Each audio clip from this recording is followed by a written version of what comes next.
E o show da banda RBD aqui no Rio de Janeiro, que foi um show de horrores, né? Um monte de coisa acabou acontecendo e o pessoal tem me mandado muitas mensagens falando: Renato, quais são os direitos? Eu falei: depende, vamos enumerar aqui, vamos relacionar um a um.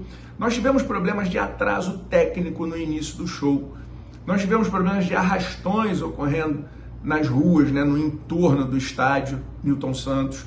Nós tivemos problema de ingressos emitidos em duplicidade. Teve, inclusive, um grupo, né, de turistas lá de Brasília que vieram para cá, hospedagem, pagaram o transporte, chegaram na hora, olha, já entraram com o número do teu ingresso. O teu ingresso, ele é original, tá valendo, mas infelizmente, né?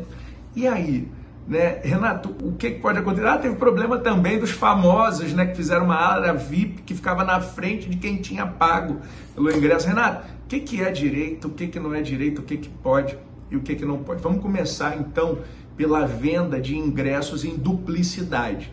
É óbvio que o Código de Defesa do Consumidor, ele diz assim, olha, que o fornecedor, ele responde independentemente de culpa. Isso quer dizer que a gente está diante de uma responsabilidade chamada responsabilidade objetiva. E o que é isso? Não adianta o fornecedor vir com tentativas de exclusão de responsabilidade dizendo: a culpa foi da máquina que imprimiu 2 vezes, a culpa foi de um terceiro que emitiu equivocadamente, a culpa foi de uma empresa que a gente subcontratou. Não. Eu não quero saber, eu na qualidade de consumidor. O fornecedor, ele responde independentemente de culpa, ou seja, ele indeniza o consumidor e depois ele vai correr atrás de quem teve, vamos dizer assim, culpa. Renato, quais são os direitos para esses consumidores que vieram para cá para assistir o show e não tiveram essa possibilidade? Imagina a frustração de expectativa em relação a isso. Então, primeiro direito que surge, pelo menos o ingresso, né? Porque, olha, quando a gente fala de indenização, a gente tem 2 tipos de dano. Um dano que chama dano material, é a redução patrimonial, é a perda financeira, é a perda econômica. E a gente tem o dano extra patrimonial, que a gente chama de dano moral. A gente vai ter os 2 direitos. Vamos falar de um, depois a gente fala de outro. O primeiro, que é o dano material, ele diz assim: as perdas e danos abrangem, além do que a vítima efetivamente perdeu, o que ela razoavelmente deixou de lucrar. Então, o valor do ingresso, o que ela efetivamente perdeu, então tem direito de receber de volta. O valor da hospedagem, ela perdeu esse dinheiro, essa vítima perdeu esse dinheiro, então tem o direito de receber de volta o valor da hospedagem. O valor de transporte até aquele local, efetivamente perdeu, tem o direito de receber de volta. E o que deixou de lucrar? Então eu tenho o dano emergente, que foi o que a vítima efetivamente perdeu, e eu tenho o lucro cessante, que é o que ela deixou de lucrar. Nesse caso concreto, só se o consumidor ele conseguir mostrar que perdeu dinheiro com isso. E aí você fala: poxa, Renato, mas como é que isso poderia acontecer? Imagina que você é um influencer e que você ganharia uma grana fazendo a cobertura daquele evento. Então você teve o valor da passagem, o valor do transporte, tudo e mais o que você deixou de ganhar em função do não comparecimento. Isso acontece muito no caso do taxista que você bateu no carro dele. Além do valor do conserto do carro, você tem que indenizar pelo tempo das diárias, né? Quantos dias esse cara deixou de rodar enquanto esse carro estava consertando. Então você tem o dano emergente e o lucro cessante.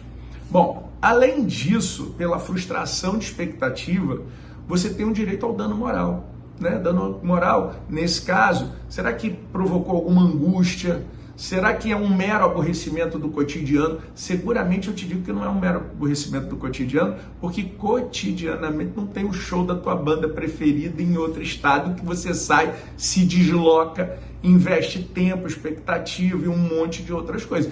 E note, para mim o dano moral desse fã, ele tem que ser até mais elevado. Por quê?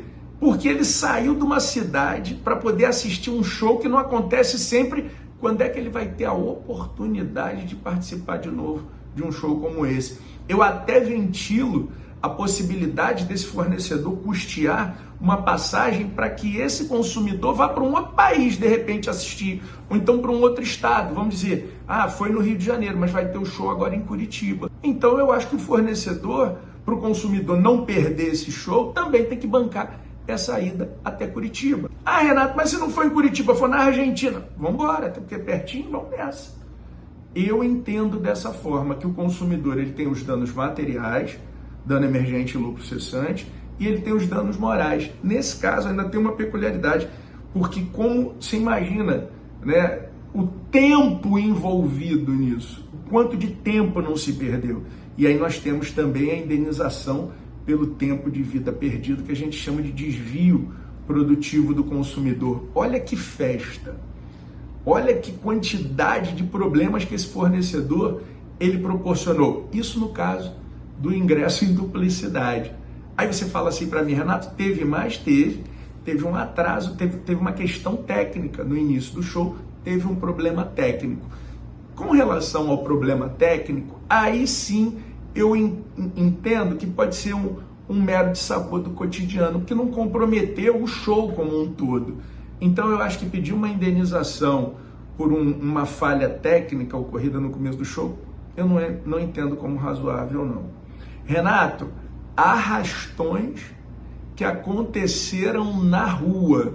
Bom, provavelmente a jurisprudência, né, que é o conjunto de julgados, que é como o Poder Judiciário, se você entrar com um processo, né, como é que o Poder Judiciário vai interpretar isso? Normalmente, se você tentar responsabilizar um organizador de um evento por uma briga, por um arrastão, por um assalto ocorrido na rua, fatalmente isso vai ser considerado um caso fortuito externo, ou seja, um acontecimento imprevisível, de consequência inevitável, um problema de segurança pública e que seria demais repassar para o fornecedor o encargo de resolver o problema de segurança do Rio de Janeiro.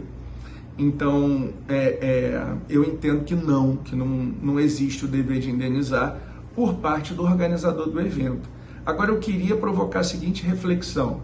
Se o Estado, né, a figura do Estado, sabia que ia ter um evento, foi convocado um plano de segurança com a polícia lá do lado de fora. Eu vi várias imagens e que tinha um quantitativo de policiais, ou então de guardas, né? Eu acho que a Guarda Municipal também estava envolvida, eu acho que o quantitativo era pequeno. Poxa, se você sabe que vai ter um evento, que vai trazer um monte de gente, e você dá um quantitativo pequeno de segurança, né? De agentes de segurança para cuidar daquele entorno, eu acho que pode existir uma omissão por parte do Estado. E uma omissão específica, que é quando o Estado deixa de agir quando deveria ter agido. Num grande evento como esse, assim como nos grandes jogos de futebol, a segurança ela tem que ser redobrada. E se ela assim não ocorreu, mas é claro que a gente vai ter que analisar caso a caso. Para finalizar, imagina que você pagou para poder assistir o show e você ia pagar um lugar mais caro, mas de repente criaram uma areazinha VIP na sua frente que dava acesso direto ao palco e que você não tinha esse acesso. Será que você pode pedir uma indenização por isso? Eu entendo que não também. Isso seria um aborrecimento do cotidiano. E note, aquele show ocorreu. O show efetivamente ocorreu. Você conseguiu assistir. Agora, se tem um aspecto pessoal que vai gerar um cancelamento daquele famoso, se você vai ficar com raiva daquela pessoa, se é uma conduta repudiável por parte daquele famoso, aí isso já é uma outra história, né? É aquela história de você estar na fila, né, para poder entrar numa casa noturna, chega o famoso e entra no acesso VIP na tua frente. Eu não acho isso bacana. Acho que foi o Paulo Coelho, uma vez eu estava vendo uma entrevista dele, né? E aí perguntaram, que é uma coisa que você cuida muito? Ele, de não furar a fila. Furar a fila é algo que não é legal. É você se achar mais do que o outro, mais do que a média e querer se sentir por isso. Então eu não furo fila. Mas aí é um aspecto pessoal, não é um aspecto jurídico, beleza? Um grande abraço e até a próxima.